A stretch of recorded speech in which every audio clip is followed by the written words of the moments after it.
Hello, and welcome to Making Creativity Pay, the podcast where we talk to people in creative industries about how they promote and market their work. I'm Dan Barnett, and in this episode I spoke with comedian and writer Joz Norris.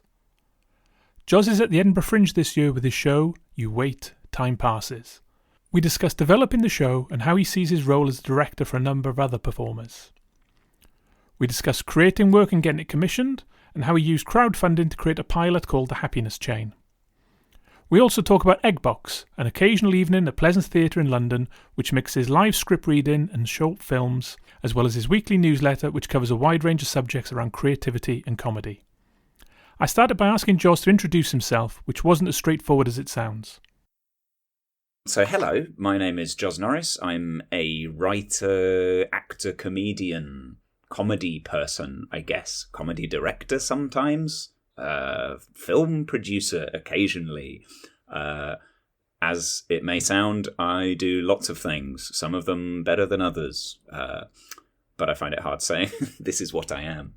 But I make silly things, essentially. Cool. Was that 30 seconds? So yes. No, it was my 30 seconds. It was around, yeah, it was in the ballpark, wasn't it? I mean, yes, I don't know how if you said to a, quote unquote normal person who's kind of not, define yourself in 30 seconds, they'd go, oh, I work here, I like football and TV, Yeah. So it's quite hard to kind of say, what are you? What is the sum of your worth? Yeah. I guess it's at least easy for normal people, inverted commas again, normal. At least most people just have one job and they can go, well, at least I can say that one word. But in comedy, I find that you don't really have that because particularly if you're not like a stand-up who goes around and does gigs and that's what you do. You're a touring comedian, and then you can use the word comedian. But that's such a specific thing in people's heads that if you're not that, and they start to be like, oh, what have I seen you on? And tell us a joke and all that kind of thing. And then you're like, oh, no, it's a bit different, really. And you can always see the light dying in their eyes a bit where they're like, oh, I just wanted you to be like a funny guy who tells jokes. So that word isn't very helpful either because it gets you into trouble, really. So, yeah, just means it always takes about a minute to explain anything about who you are. A few weeks ago, came to your Eggbox show, which I really enjoyed. Thank you so much. Thank you for coming. I was just wondering if you wanted to kind of describe what Eggbox is and kind of the ethos behind it. Yeah. Well, essentially, so I run Eggbox with Miranda Holmes, who's my girlfriend and also kind of creative partner on lots of different projects. And we made it because we spent the last couple of years working in kind of scripted development, basically. She's a writer and director, and I'm a sort of writer-performer. And we made some short films, and we made some radio shows together. And we wrote a bunch of kind of like spec scripts and projects that we were trying to get commissioned. And I think TV development is always a bit of a slog. And I think particularly in the last couple of years, it's been a nightmare, really. Like all the commissioning money has disappeared. It's getting better now. It's like getting healthier again. But the 2 years that we were really kind of giving it all our attention happened to coincide with this huge crisis in the industry. And we spoke to a lot of people that were very downbeat about it and like, oh, it's impossible to get anything made, TV's dying, etc., etc. And we basically felt like we didn't want to give in to that kind of nihilism about it all. And we thought, because the other thing we were doing is we were meeting so many people that were making amazing work. We were meeting great filmmakers, great writers, great directors, people who had amazing scripts that they were pitching, people who had amazing films that they were making. And we just wanted to make a space for that. Because there's things like Up Close and Personal with Mr. Tibbs is a great comedy film night. Charlie Perkins used to run The Paddock, which also showed short films. I think it's on hiatus at the moment. But we just thought the more of these things, the better. So the specific thing we're doing with Eggbox is that we're showing short films people have made, but we're also doing live readings of work-in-progress scripts. So altogether, we're trying to kind of show both ends of the creative process. It's sort of like, here's a script that hopefully will one day turn into a film or a pilot or whatever. And here's a bunch of really good films people have made. So hopefully it's interesting to industry people that like to see what people are up to and casual audiences that just want to see good stuff. And it hopefully gives a platform to just the people that are working on this side of things where it's hard to get your stuff seen. Like if you're a comedian, you can go and gig. And if you're an online kind of socials sketch person, you can make stuff for online. But there's amazing work being made that just doesn't fit into either of those categories. Like because it's a bit more narrative or it's a bit longer or whatever. And I really don't want to see that kind of work die because there isn't a platform for it. So if we can be one small part of the platform for it, then we're very excited to do that. So that's what it is, essentially. And for that, I mean... Very long answer, sorry. Both, that's fine. Both in kind of, it's kind of good for kind of industry people and general public. I mean, do you think that there's a possibility that there's an appetite within, I mean, maybe people don't really know that these kind of things exist, for the general public to kind of say, yeah, this is a fun night out. It's quite different to most other things. Like you said, some films, some read-throughs and that kind of stuff, and it's quite different. Yeah, I hope so. Like, there used to be an amazing night at the Soho Theatre called The Comedy Project that did live script readings. And it was a great night, really useful as a writer. Like I got a lot of opportunities through having some work in progress scripts read there. But I think in the end, they stopped doing it because it was hard to get casual audiences in, because it's a very industry thing to be like, come and see actors read this new script.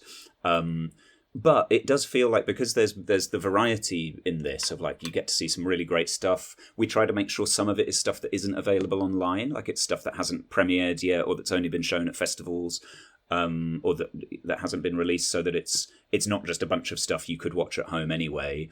And yeah, I hope it just shows that the comedy world is that bit bigger than what you see online. Like, you'll see people posting live clips from their gigs, and you'll see people doing little kind of talking head sketches or whatever. But I think it's nice to show that there's kind of more variety to it, and bigger scripts with big casts, and we try and often make it so that the actors who are reading the scripts are often some of the same actors that we have in the films, so that you get the sense that like there's a whole community here and we're all helping each other out with each other's projects. It feels a bit lonely when you're making films, because so much of it is writing on your own and then doing pre-production and trying to organize things, and you only get that kind of communal sense on the like 2 or 3 days where you're actually filming. So to try and reinforce that sense that like there's a whole gang of people making stuff together and they all want to help each other's projects be as good as they can, I think that's nice for audiences to see as well, to just realize that comedy is a whole ecosystem. It's not just individuals doing things by themselves. Yeah. And in kind of producing films, I mean, it's kind of one of the kind of themes of the podcast is this kind of bastardization of art because of commerce. How much, when you're kind of doing this, you're kind of making a film because you want to make a film and it exists in itself, or it's a vehicle to try and get commissioning and all that kind of stuff, and how those kind of things interact. Yeah, it's a tricky thing, really. I mean, everything's kind of got to be a bit of both, but I think it's got to be more that you're making the thing because you want to make it, rather than because you're trying to impress this person or get this opportunity. I think if you chase those things too much, then you run into trouble. And I think you've got to just be making the thing that you want to exist in the world. But also, yeah, everything you make is a kind of proof of concept for the next thing. And you want to always be making sure, because it is so hard to get stuff made, that there's no point pouring your like resources and time into something if you know that it's not going to lead anywhere. So I try to just concentrate on like, what idea am I excited about, rather than thinking too much about like, where could I put this and who could I pitch this to and what might it turn into. Like, you can't really control any of that stuff anyway. So you just have to believe that like making the good stuff you want to make will lead to those things. And sometimes it does and sometimes it doesn't. And other times somebody will be like, oh, that thing you made 4 years ago, I actually really like. Shall we do something with it? So it's never like linear in terms of this leads to this, leads to this. It's always, you make stuff and then feedback comes into it as and when it does and turns into things. You just don't know what that feedback will be. So you have to trust that, like, I think this will be worth the time and the energy, but I don't know exactly when that will happen, And in terms of, you're talking about TV, do you still see mainstream TV being the kind of vehicle for these kind of things? Or do you think more that you will eventually see almost kind of someone put in 3 or 6 15-minute episodes up on YouTube over weeks and kind of building an audience that way? Yeah, I think nobody really knows the answer to that at the moment. I think everyone is in a bit of a kind of weird place with TV, because YouTube and stuff has such huge audiences now, and I think TV is very keen to get those audiences. So I think they're keen to kind of almost imitate the YouTube formats, or like get people in from those YouTube formats, which makes sense. Except that a lot of the people who watch those YouTube shows watch YouTube. You know, they don't watch TV necessarily, so it doesn't automatically translate over. I still feel like TV is the place where you get the budgets to do something a bit more big scale and a bit more like narrative and interesting. Like you can do things on TV that it's very, very hard to do on YouTube as a self-funding, like self-starting person. Like if you want to make scripted stuff with big casts or whatever, then I still think TV is the place for that. But I do think that's changing, and people are making so much money on YouTube and through online like Patreon audience funded models that I'd be really interested to see if eventually somebody can make like a full sitcom that is distributed online and funded by its audience. I can't think. I mean, I know there have been things like that, like People Just Do Nothing, I think started as a YouTube series. So there are examples of it, and I feel like that might become more and more of a thing. But I really don't want to see TV die, because, you know, all my favourite things and all the stuff that got me into comedy were half-hour scripted comedies, and I really want that to still exist. So I still put lots of stock in that, and I try and write and work towards those sorts of things. But I think it's silly to not pay attention to these other models and these other way of making things, because they're just growing and growing. Yeah, I think, you know, ITV and Channel 4 are putting a lot more of their stuff through YouTube. And so the two things are starting to merge, you know. Yeah, it's really smart for them to be considering the ways in which they cross over, because I think insisting so much on them being completely different things is silly. But I also think the different audiences want different things. I think you can't just make the thing that's working over here and try and give it to this audience, because it won't necessarily translate. So it's not that they're completely different, and it's not that they should be exactly the same. It's in this funny period where everything's evolving and transforming a bit, and nobody quite knows where it's going to land, I don't think. But it's an interesting time. I think for a while it was just a very scary time. And now that there's a bit more money going around and people are making things again, it feels a bit more like, okay, well, something interesting and new will come out of this. We just don't know what it is yet, maybe. And so when you're kind of trying to pitch something to be made, so you might have, say, a 10-minute film, will you then also have this is what the six half-hour episodes would look like, and an outline? Yeah, I mean, it sort of depends how far in you get to the process, really. Like, sometimes you'll have a little idea that you'll pitch, and they'll talk about it for a while, and then eventually they'll go, oh, we've got something similar, or it doesn't quite work, or whatever, and you never quite get to that stage. But other times, if they really like a thing, then they'll kind of push for more development, and then, yeah, you have to say, how does this play out over a series, and where's it going? And for a while, I remember, I've not had this for a while, but at one point it used to be you had to say, what happens in series 2, and like, how does this keep going? Which always to me felt matter of like, let's just try and make one episode of this thing and then see.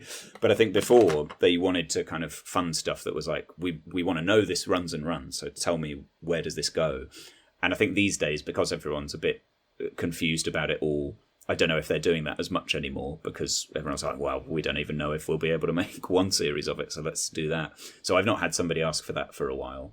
But yeah, there often is a thing of like, if they want it to kind of go the distance, they need to know what happens after episode 1, basically. And so kind of talking about the financial side, so you recently had a crowdfunder back end of last year. And in that video, you say yourself, you don't normally ask for money. It's kind of the first time you've done that. Yeah. What was the reason behind it, and how was the experience? Well, it was sort of, so yeah, like I say, I've never done, I've done that Ko-fi coffee thing where people can send you donations. I set that up in lockdown because I think a lot of comedians suddenly were like, oh, how's this going to work?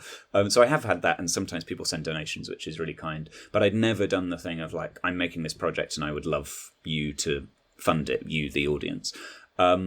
I think because you only really get to play that card every so often. I think if I saw somebody doing that a lot, I would sort of go like, oh, well, you've just worked out you can rely on this, which maybe is quite smart, I don't know. But to me, it felt like I want to do that when I have a project that I'm really like excited about, and I feel like this could be a thing that, I don't know, turns into something.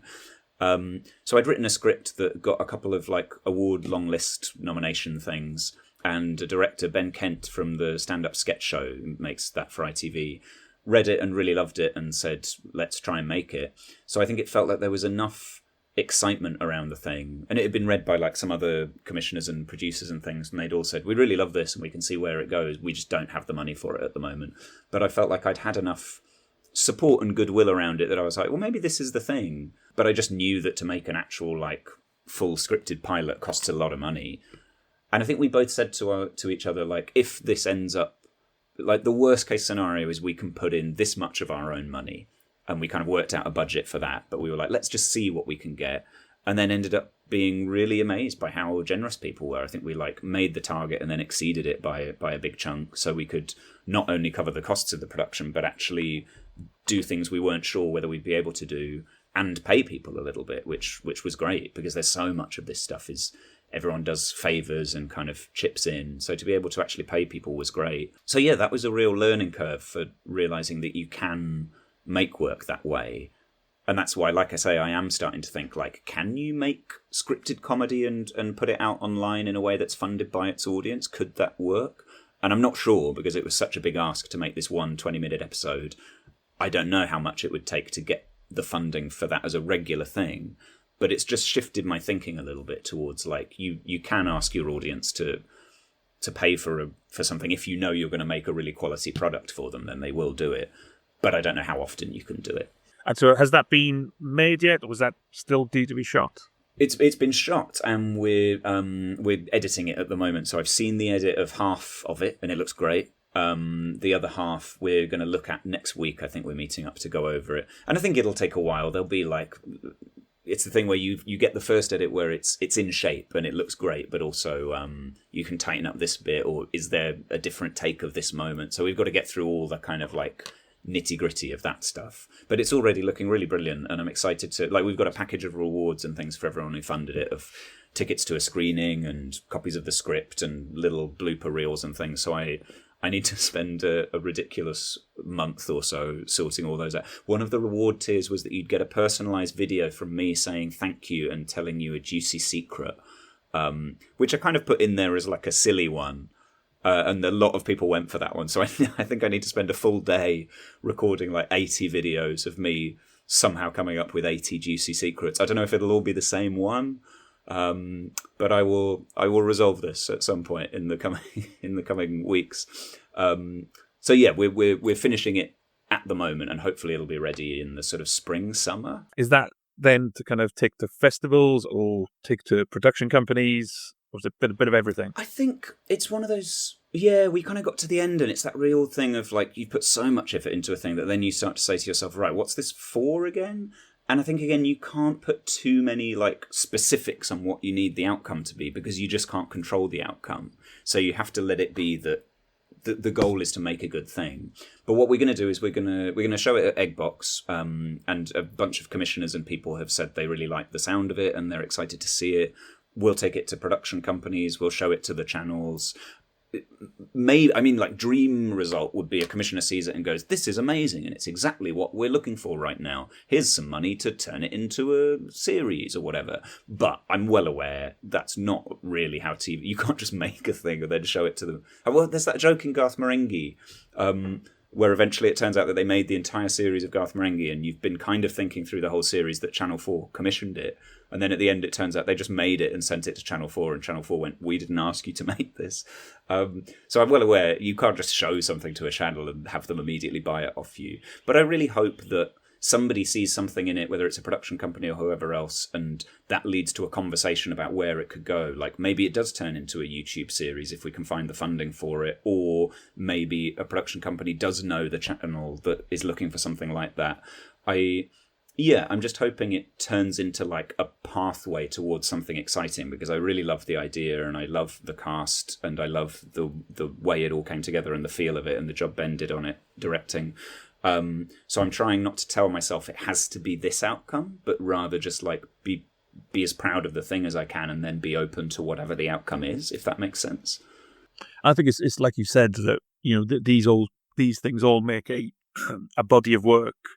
And so even if people think, well, that's not quite right for me, but I like this from this one, this from that one, can you put them all together into something else?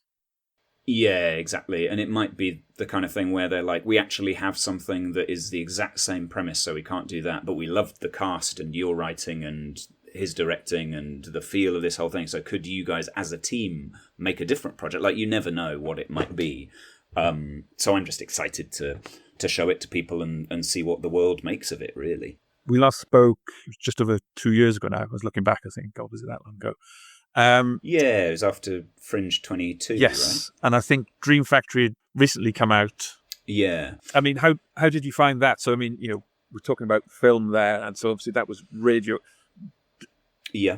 When you write something, is the writing kind of the same? I mean, how much do you change for radio as opposed to a visual film? I guess it's sort of it's the difference is like what you can use to surprise people, I think. So Dream Factory I wrote with Miranda, that was another project we did together.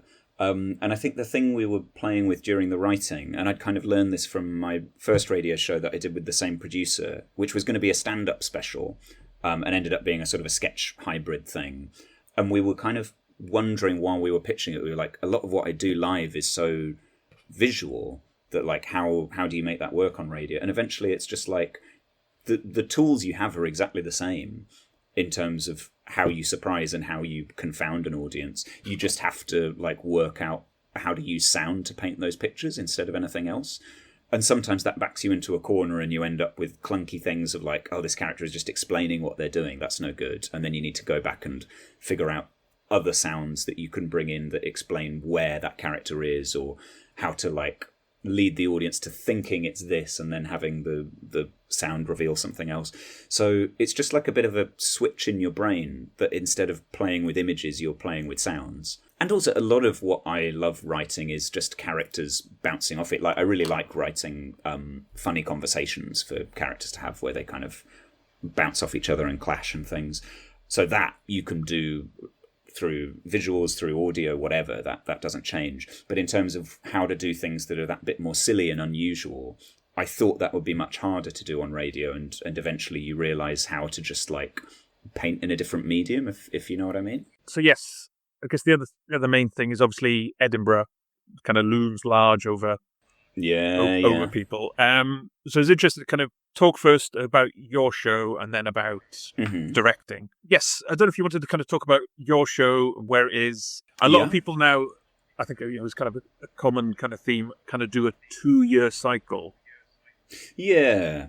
I don't know whether you're on that kind of train of thought now. Yeah, I've done the 2-year thing because I did Fringe in 22 and loved it and was really proud, but was also exhausted. It was so tiring. And I think it always is, but I'd also done quite a kind of intense show. Like there was a lot of tech stuff. It was me running and shouting for an hour. Bentage was in it, so there was a whole team around the show. Miranda was working on it. So yeah, I was really burnt out by it. So I didn't do anything in 2023 live-wise. And that was also the year where I was really kind of focusing on scripted stuff. And then last year had an idea that I really loved, where I was like, oh, this is a show. I think I'd done a couple of live, like, work in progress things in 2023 to just be like, is there anything here? And quite liked some of what I came up with, but none of it was a show. It was all just stuff. And then last year had the idea. And yeah, I think the 2-year cycle just makes sense because it's so expensive now. Like, at one time, I think I could do the Fringe for like $1,000, maybe. And that was being very like minimal and having very little in the way of marketing and PR or any of that stuff. But it was possible, and now I just don't think that's even possible. Yeah, it was interesting. So I was going to say, looking through your newsletter, I mean, there's a bit actually to talk about. It says, "I've made a thing, and I hope others like it too." Was kind of what you said in the newsletter. You know, that was the old ethos of the Fringe.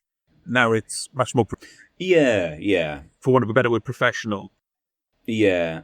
And I wish it was still that, and I think that should still be the spirit of it, but I also think you can't be naive about it anymore because of the costs involved. Like, it's such a lot of money, and it's not fair, but, just going up with that spirit of like, let's see what happens, you're maybe risking like a big chunk of your money to do it, and that makes it so hard for particular demographics to get to it, like people who struggle to find the money.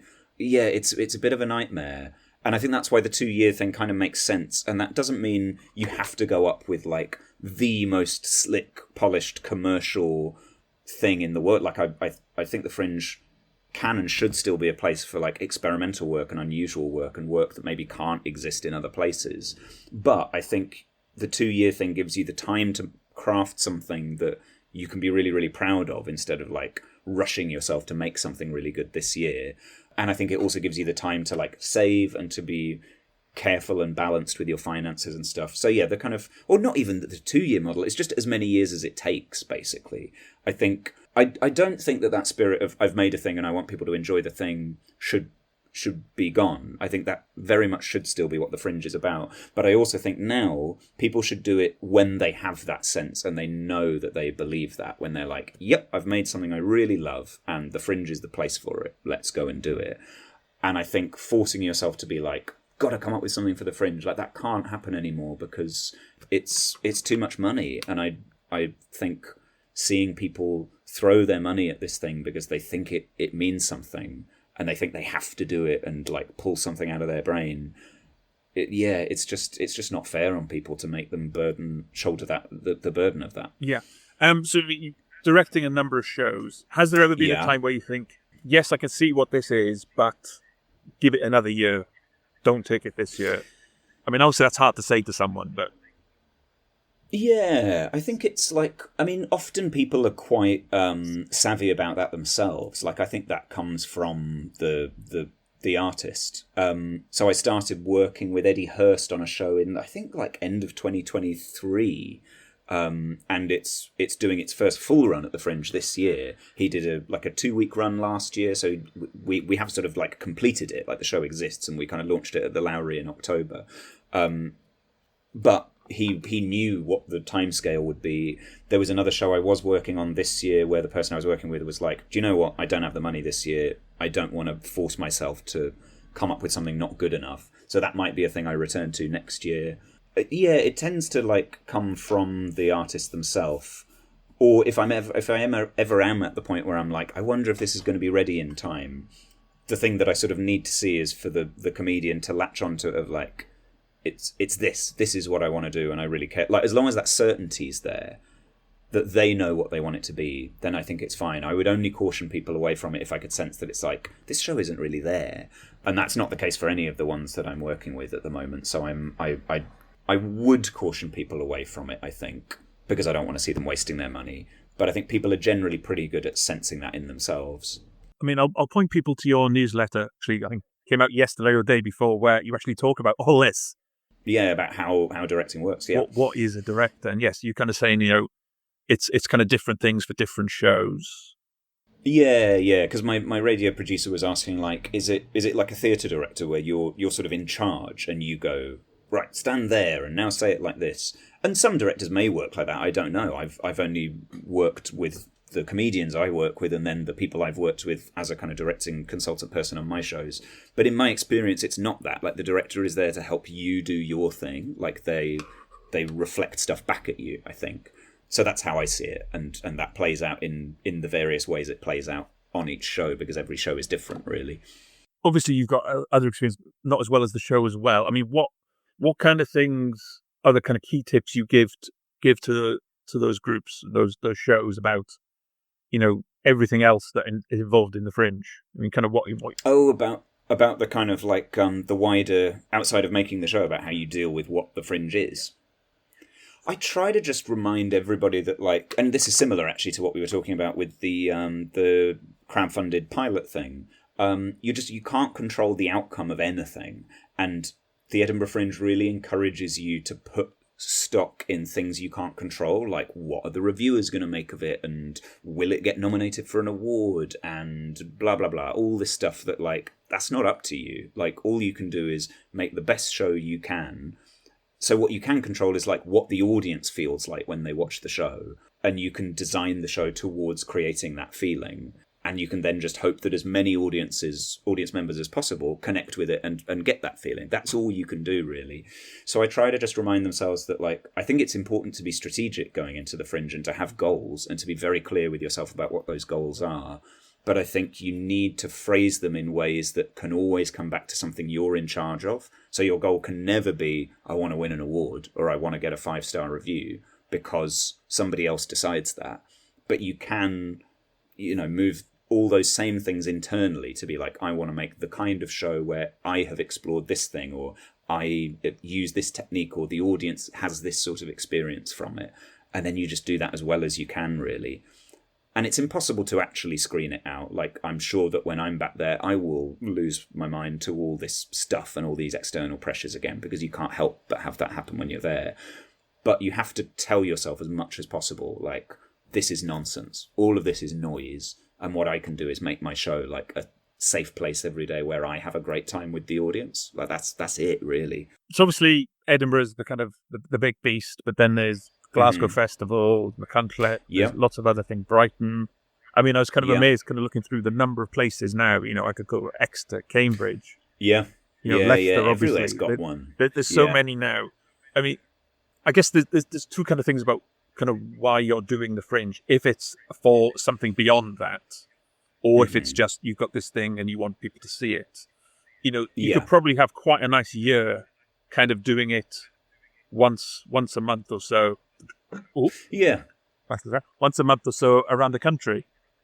Yeah. There are enough of these festivals around the place, and they don't all have to be like places where you're doing a work in progress to build up to Edinburgh. I think like so many of them pride themselves on that, but a lot of it can just be like, here's what I've made and I'm just trying to bring it to as many audiences as I can. I think there's this mindset that sees everything as so Edinburgh centric that it's all on a conveyor belt to Edinburgh, and you forget that like every single one of those festivals is a chance to connect with a new audience.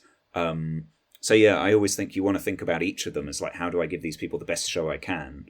And obviously time plays a part in that like the longer you work on your show, the better it's going to be. So if you've worked it out that Edinburgh is the kind of end point of that, then it's going to be improving at each of these things. But I do think you want to avoid treating it too much as like, these are all just workshops for my Edinburgh show, because then you're denying yourself the chance to actually build this audience around the country.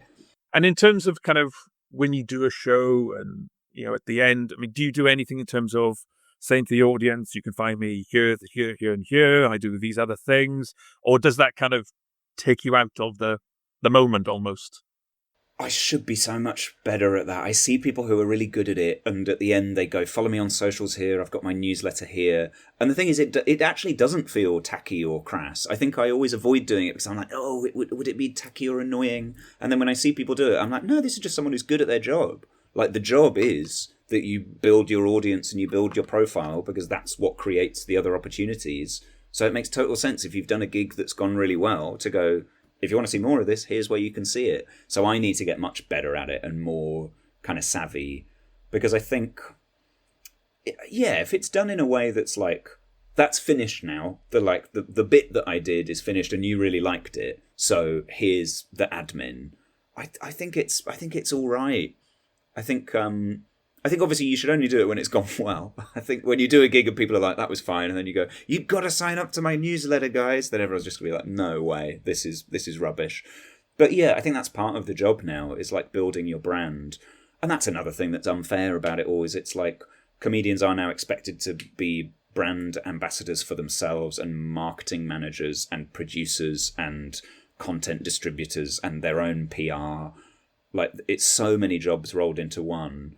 And yet, when you do something like Edinburgh or make a film or a pilot or whatever, we're the only ones not being paid for it, even though we're the ones kind of playing every role. And that's not to diminish all the other people that play really significant roles in all these things as well.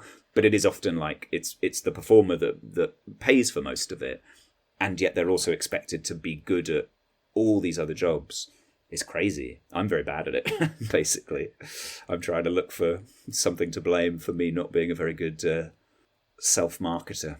Yes, I mean, it's that kind of thing of not being embarrassed about that. Yeah. And kind of one of the things I've talked about on a previous episode of someone who kind of produces shows is the concept of the bucket speech. I don't know if any of the ones you're working with are doing that as part of their show. I think most of them are in paid venues. So I think and obviously then, it becomes less of a thing.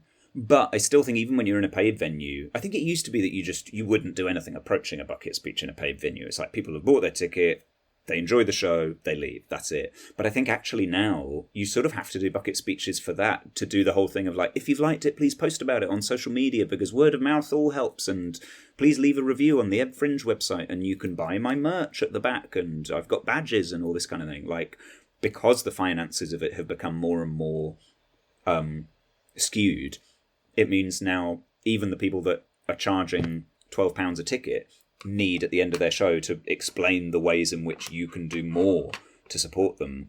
And I get that, like, as an audience, that's kind of frustrating as well, to be like, I already bought a ticket, mate, chill out.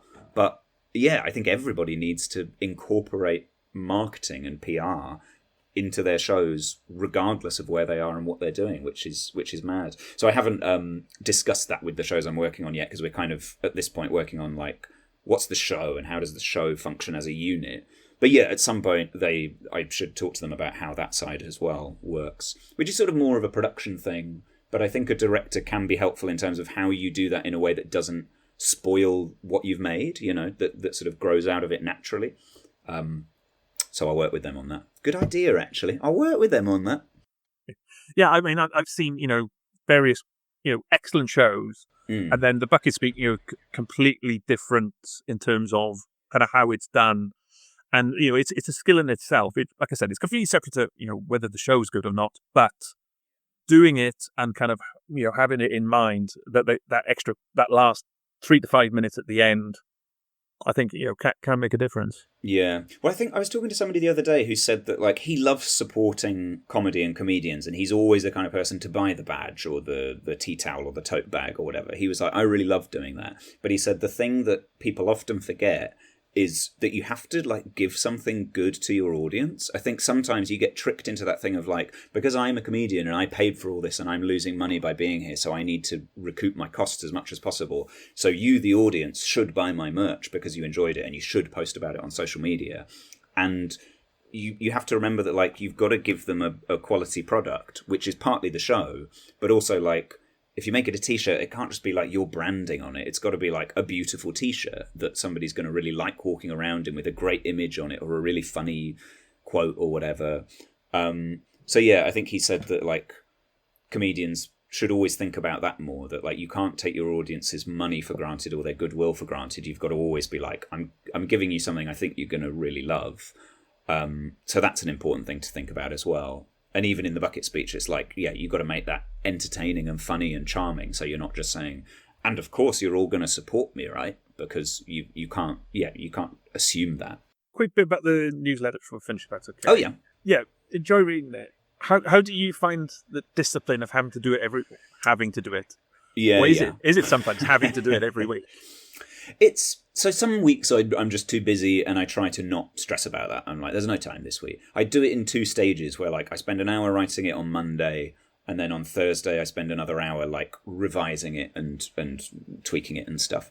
And I really like it just as writing practice. Like, I think some come out better than others. Like, some come out as really saying something that seems to connect with the audience, and I get a lot of feedback and people saying that was really interesting. And others are just sort of like, here's what I've been working on, or here's what I've been thinking about.